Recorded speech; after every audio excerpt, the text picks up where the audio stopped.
Blaring Out Show. I'm here with John Cafiero. That's right. Now, John, how did you get involved with the Ramones? Wow, I got involved with the Ramones when I first heard the Road to Ruin album when I was about 10 or 11 years old, and immediately just felt like this is the music for me.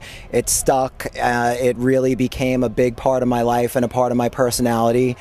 And I guess my first close encounter with the Ramones was when I was 16.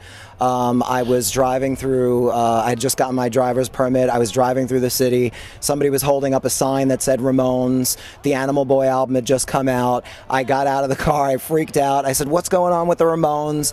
They said, "You look like one of them. They're shooting a video over at the library. You should get over there. They'll probably use you." I did, and I met the whole band. And fortunately now, as an adult, I have the privilege and the honor of managing Johnny Ramone's estate and Dee Dee Ramone's estate, as well as Johnny's ownership in all of the Ramones companies. What is important about these events to you? The chance for the fans to get to celebrate the Ramones and the legacy of Johnny, Dee Dee, Joey, you know, all of the Ramones really, because it's unfortunate throughout their lifetime these guys were grossly underappreciated by the masses. There were always the die-hard hardcore fans that really knew that they were something special and got it and dug it, but I could tell you as a kid, you know, being a Ramones fan, I was a complete outcast for it, and how many arguments I had with people over that this was like the type of music. And when the Ramones were finally inducted into the Hall of Fame, I felt completely vindicated, like the world caught on. And so I think one of the most important things is that they're getting what they deserve their whole life. And, you know, better late than never. Johnny, what did you love about his personality?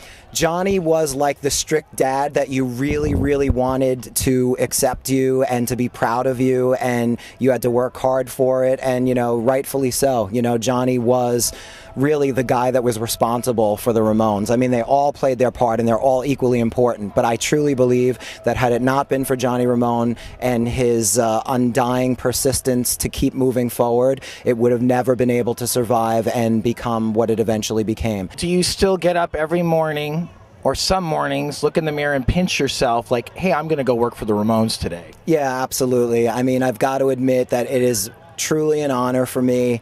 And as corny and cliche as it sounds, I really do think it was my destiny, and a lot of other people have told me that one thing always leads you to another in life. And I fought for the Ramones my whole life. I always held them in high regard, and now I get to take that passion and apply it for real and make sure that they do get the treatment that they deserve. So it is a huge honor, and absolutely, it's very surreal for me thinking back to when I was 16 years old and meeting them for the first time and being a geeked up fan, and now I have the ability to protect them and protect their legacy, and that's what I'm doing.